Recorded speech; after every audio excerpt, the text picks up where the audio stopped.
Жок, сен 1 жылга кеч калдың. Өмүр бою өкүнүч болот. Эчтекеси жок, кул жакшыраак деген. Махыр белгилениш керек. Эркек киши сөзсүз түрдө көчөгө чыгып иштеп, базовый минимум деп коет, бул столба көктөйт.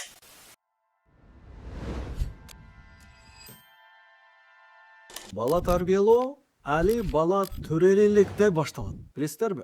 Хасан ал-Басрига бир киши баламы ыймандуу кылып тарбиялап бериңиз деп төрөлгөндө алып барган. Мен кечикпедим окшойт деп. Ошондо айткан бул алым, жок, сен 1 жылга кеч калдың. Сен али үйлөнө электе келгениңде, бул баланын апасын тандаштан мурда келгениңде туура чечим болот эле. Тарбиялоонун эң биринчи кадамы бала тарбиялоонун. Бул туура жар тандоодо. Эркек киши мен болочок баламын апасы кандай адам болот деп ыйманына, адебине карап тандоо биринчи кадам. Ошондой эле аял киши мен болочоктогу баламын атасы кандай адам болот деп тарбиялаштан баштайт. Эгер кимдир бирөө ушул катаны жасаган болсо, өзүнүн нәфси каалоосуна карап эле, сулуулугуна, байлыгына, бийлигине карап эле турмуш куруп алган болсо, анда кийинки бала тарбиялоодогу кадамдар өтө натыйжасы аз болуп эсептелинет, кыйыныраак болуп эсептелинет. Ошондуктан кимде ким мен акылдуу бала тарбиялайм, бир максаттуу бала тарбиялайм, ыймандуу, акыретине дагы, дүйнөсүнө дагы катуу аракет кылып аткан бала тарбиялайм десе, анда сөзсүз түрдө үйлөнүштөн мурда, таарык айтканда, баланын апасын жана атасын тандоодон мурда башталышы керек. Кандай аял тандоо керек? Исламда пайгамбарыбыз үйрөткөндөй кылып тандаш керек. Пайгамбарыбыз айткан, негизи аялдарды 4 нерсесине карап тандашат. Анын сулуулугуна, анын байдыгына, жана анын насабына, жана динине, ыйманына карап тандашат. Фазфар бизати дин тарибат ядак деп айткан. Эми ошолордун ичинен сен эң биринчи кызыккан нерсең динине карап тандагын. Ошондо береке табасың деген. Анткени ыймандуу, Аллахтан коркконун тандаган болсоңуз, анда бардык нерсени ээлеген болуп эсептелесиз. Эгер антпестен бийлигине карап, же байлыгына карап, же сулуулугуна каралган болсо, ыйманына каралбай калса, анда өмүр бою өкүнүч болот. Өкүнүч кайсы жагынан? Балаң жакшы ыймандуу болуп тарбияланбай калат, акыретте сен өтүп кеткениңдин аркаңан дуа кыла турган деңгээлде болбойт, же болбосо үй бүлөдө кээ бир келишпестик болгондо Аллах жана Аллахтын өкүмүнө, шариатка кайтпастан сотко, башка нерсеге, же болбосо үй бүлөнүн тынчсыздыгы себептүү ызычуу болушу мүмкүн. Ошондуктан бисмилла деп туруп, Аллахтын айтканын да кылып эле тандаңыз, Аллах таала сизге жардам берет. Ал эми аялдар кандай күйөө тандоо керек? Негизинен ислам көз карашы менен караганда, кыздарыбызга күйөө тандап берүүнү атасы жана агалары колго алыш керек. Тандап, андан кийин кыз балага сунушташ керек. Пайгамбар ушунча айткан. Ал эми мурда турмуш көргөн аял болгон болсо, анда ал аял өзү тандап туруп, өзүнүн жакындарына айтыш керек. Мен паланга турмушка бергиле сүйлөшүп берип депчи. Ошондо болгон учурда дагы сөзсүз түрдө эмнесине караш керек? Аллахтан коркконуна, ыйманына караш керек. Башка жагына көңүл бурбоо керек. Албетте байлыгына да караш керек деген нерсе бар, бирок Аллах таала Куранда айткан: "Вала абду муъмин хайру мин мушрик валау а'жабакум". Аллага шерик кошкон мушрик кафырдан караганда эчтекеси жок, кул жакшыраак деген. Абдулла ибн Мубарак билесиздер? Абдулла ибн Мубарактын атасы кандай болду? Күндөрдүн биринде кызына көп жуучу келген учурда Мубарак ал убакта кул болчу. Абдулла ибн Мубарактын атасы айтат, кимисине берсем экен кызымы дегенде, ал мынтип айткан: христиандарда сулуулугуна карап жар тандашат. Ал эми яхудтарда, еврейлерде насабына карап, ата тегине карап, ал эми мусулмандарга болгон болсо динине карап жар тандалат, кызды узатылат. Анткени эркек киши ыймандуу болгон болсо, Кудайдан корккон болсо, үй бүлөдө сүйүү болбой калса, жакшы көрүү болбой калган болсо, анда адилеттүү болот, зулум кылбай калат. Ал эми жакшы көргөн болсо, анда жакшыраак. Жана үй бүлөдө абийир төгүү болбойт. Ошондуктан эң биринчи ыйманына гана караш керек деген. Пайгамбарыбыз да айткан: "Ида хатаба алейкум ман тардауна динаху ва хулкаху фазавижу". Эгерде силерге мүнөзүнөн жана диниnden силер ыраазы боло турган деңгээлдеги адам жуучу коюп келсе, анда ага кызыңарды бергиле деген, албетте бул хадис динине, ыйманына эң негизи карала турган сыпат экендигин кабар берет. Жар тандалды. Эми нике кантип кыйла? Нике бул келишим деген сөз. Үй бүлө курууда күбөлөр астында мен турмушка чыктым, ал эми эркек бала мен кабыл алдым, мойнума жүктү жүктөдүм деген сөздү эл алдында айтыш, жарыя кылыш бул нике болуп эсептелет. Бул нике кыюуну сөзсүз түрдө молдолор, имамдар, ошо илимдүүлөр гана кыйыш керек деген атайын бир лицензия жок. Бул юстициядан атайын сен гана нике кыясың деп айтылынбайт. Шарттары болгон болсо бардык адам нике кыйса болот. Азыр үйрөнөбүз кантип кыйышты. Нике кыйыш үчүн сөзсүз түрдө аял эркектин макулдугу болуш керек. Ал өткөн чак менен айтыш керек. Жакшырагы кыздын атасы же агасы мен кызымы же карындашымды турмушка бердим деп айтыш керек. Күйөө бала мен кабыл алдым деш керек. Болду. Же кыз бала мен турмушка чыктым деш керек. Күйөө бала мен кабыл алдым деш керек. Ушул сөздү эң кеми эки эркек киши болуш керек, же андан көбүрөөк адам болуш керек. Андан кийин онлайн нике кыйса болобу дегенде, азыр искусственный интеллект иштеп аткан учурда видео аркылуу кыюу жакшы эмес, шектүү болуп калат. Туура фатва болбойт деген жакшыраак. Андан кийин бул никенин негизги фарздарынан, ал эми важыптарынан сөзсүз түрдө махр белгилениш керек. Жөн эле тек калтырган болсо дагы сөзсүз түрдө эркек кишинин мойнуна калың махр жүктөлөт. Андан кийин күйөөлөр, аял эркек бири-бирине сөзсүз түрдө никеге чейинки шарттардан жакын тууган болуп калбаш керек, эмчектеш бир тууган болуп калбаш керек, өзүнө махрам деп коет го, жакын тууган болуп калбаш керек. Ушуну да көп эске алыш керек. Эгерде экинчи турмуш болгон болсо, аял киши сөзсүз түрдө никеде болбош керек, ажырашкан, талак алган болуш керек.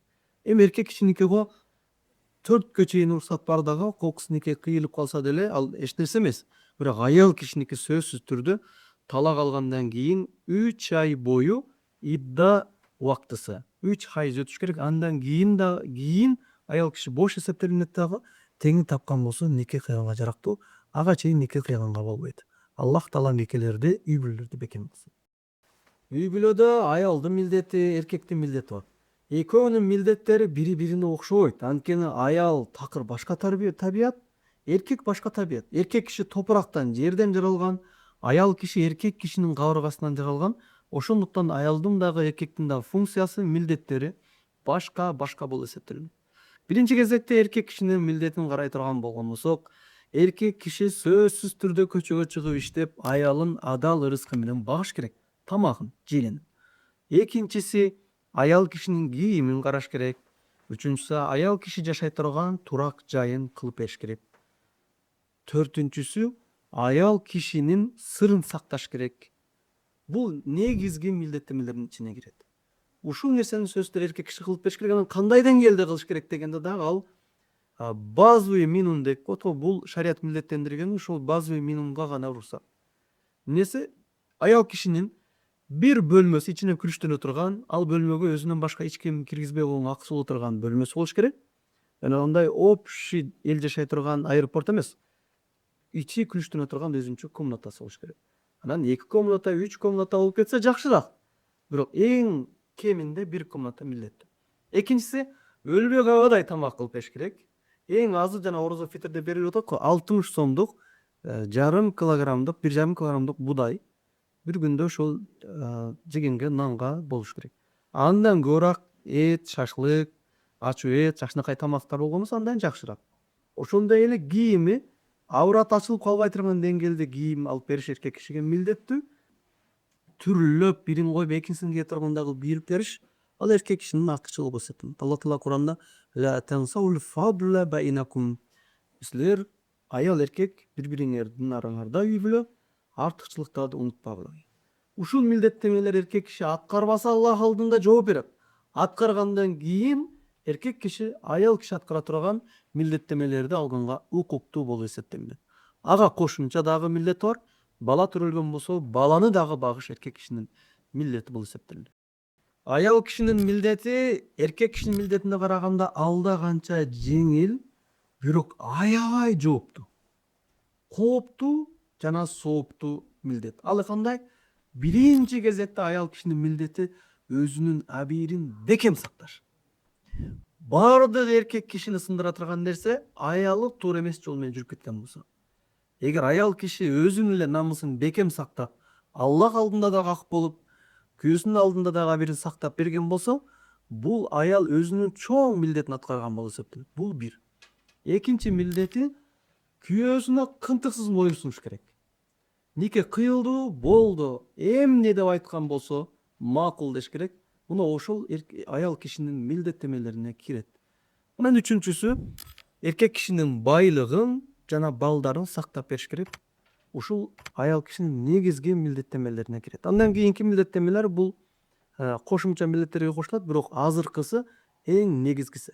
Кайсы гана аял ушунун бирөөсүн аткарбай калган болсо, анда аябай абал оор болот. Негизи ушул милдеттерди аткарган болсо эле бейишке кирип кетет. Пайгамбарыбыз айткан, эгерде аял киши абийирин бекем сактаса, күйөөсүнүн моюн сунса жана намазын 5 убакыт намазын окуган болсо, бейиштин каалаган эшиктеринен кире бергиле деп айтылат. Ал эми эркек кишинин байлыгы болгон болсо, бизнесин жүргүзүп бергени аял кишинин милдети эмес. Эгер эркек кишинин 5-6 этаж үйү болгон болсо, баарын тазалаш ал негизи милдетке кирбейт. Ата-энесин караш милдеттемеге кирбейт. Бирок кошумча артыкчылык кылып белек катары аткаргандын катарына кирет. Күйөө деле эркек аял кишиге бир комнатага эле милдеттүү, калган кошумча 2 комната, 3 комнатасына кошуп берген сыяктуу. Же бир эле кийим алып берген милдеттүү, бирок 5-6 кийим алып берген артыкчылыгы сыяктуу, бул дагы кошумча кылып берген болот. Буга далил пайгамбарыбыздын кызы Фатима радыйаллаху анха үйдө будай тартып, күйөөсүнүн ишине жардам берип жүрүп, колдору кубарып кеткенде пайгамбарыбызга арызданып келген.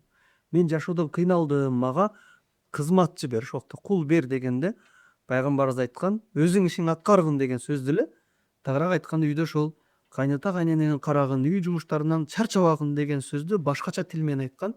Мен сага бир дуаны айтамын.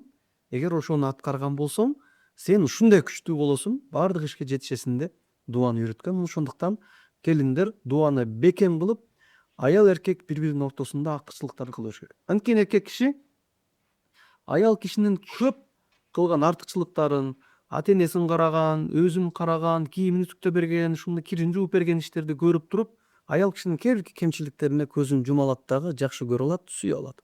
Ошондуктан ла тансаул фадла байнакум деп Аллах Таала Куранда айткан, аял эркек үй бүлө ортоңордо бири-бириңерге артыкчылык кылып берүүнү эч качан унутпагыла деген, унутпайбыз.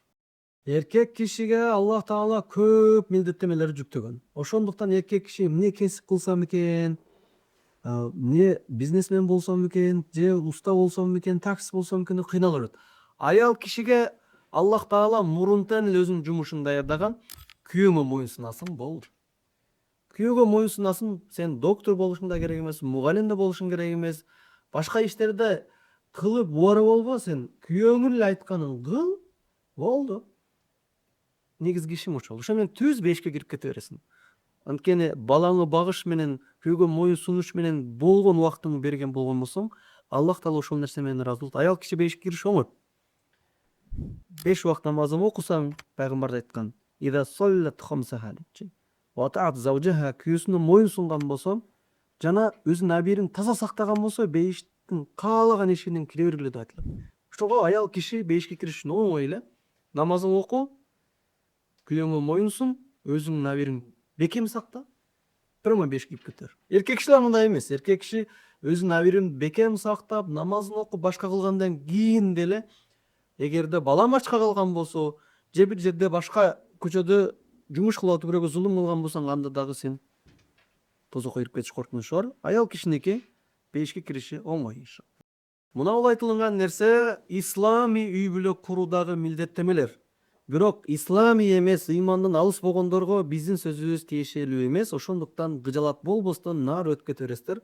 Азыркы айтылган баяндардын баардыгы мен Кудайдан коркомун, бул дүйнөдө дагы бактылуу жашап, ахиретте дагы бейишке кирип бактылуу болом дегендер үчүн. Анан дагы бир нерсе айтып өтөйлү. Сөздүн аягында үй бүлө бекем болуш үчүн болушунча аял эркек бири-бирине туура түшүнүү менен кабыл алып, сабыр кармаш керек. Бир окуя, бир эркек киши үй бүлөсү менен такыр урушкан эмес, 50 жашка чыгыпчы. Андан адамдар атайын келип, сиз үй бүлөңүз менен такыр татышпапсыз, буга кандай себеп деп айткан. Эми билесиздер, туруктуу үй бүлөдө жашаган адам мактанып отурбайт. Биз мынандайбыз, биз мындай жакшы жүрөбүз дебестен, аларга түшүнүктүү болуш үчүн хикмат менен, даанышмандык менен айткан экен. Мен силерге бир коон союп берейин деп аялына айтат. О, экинчи этаждагы коонду алып түшүп бер дейт. Коон алып келип берет. Аял көтөрүп келет. Жок, муну эмес, башкасын алып келип бер, мен союп берем. Алып чыгып кетип, бир убактан кайра башка коонду алып келет. Бирок ошондой эле коон. Жок, муну эмес, башкасын алып кел деп. Дегенде үчүнчү ирет барып коонду алып келет. Алып келген, мына ушул болчу деп кесип туруп коонду союп берет дагы, күлүп айткан экен. Жигиттер, жогоруда бир эле коон бар деп. Эми болгондо аялыма башка коонду алып кел десем, бир да жолу бир эле коон бар го, эми эмнени айтып атасыз дебестен, менин көңүлүмдү өлтүрбөш үчүн алып чыгып башкадан алып келди. Мен башкасын алып кел десем, башканы алып келди депчи. Мына ошондуктан кээде бир нерселер бар. Эркек киши дагы бир сөзүн эки кайталап туура эмес айтып алышы мүмкүн. Аял киши дагы туура эмес кетип калышы мүмкүн. Ошондо бири бирин айыптабастан, мейли деп кичине бир убаракерчилигине ыраазы болуп, курмандык кылып, түшүнүү менен кабыл алынса, жашоо бекем кетет. Тагыраак айтканда, столба көктөйт деген сөздү айтып алганбыз. Мен түшүнүктүү болушун айттыңыз. Күйөөм айтып коюптур, же болбосо аялым айтып коюптур деп туруп, ошону туура кабыл алып, суу куюп турган болсо, жашоо кете берет. Анткени баардык эле адам катасыз жүрө албайт. Бирок каталарды кечирүү көп адамдардын колунан келбейт. Ошондуктан каталарды кечирген адам үй бүлөдө эч кандай конфликт, талашуу болбойт. Үй бүлөңүздөр бекем болсун. Айтылган баяндар бардыгы амал кылышты баарыңыздарга насип кылсын. Айтылган сөздөрдүн бардыгы аят хадистердин негизинде, далилдердин негизинде чектелди. Убакыт кыска болгондугу себептүү аяттардын арабчасы, аят номерлерин, хадис номерлерин айтпадык. Иншалла баарыбызды кеңирки сабактарыбыз бар. Эгер келген болсоңуздар, топ негизи илимий деңгээлде китепти сабак өтөбүз. Аллах ыраазы болсун. Ассаламу алейкум.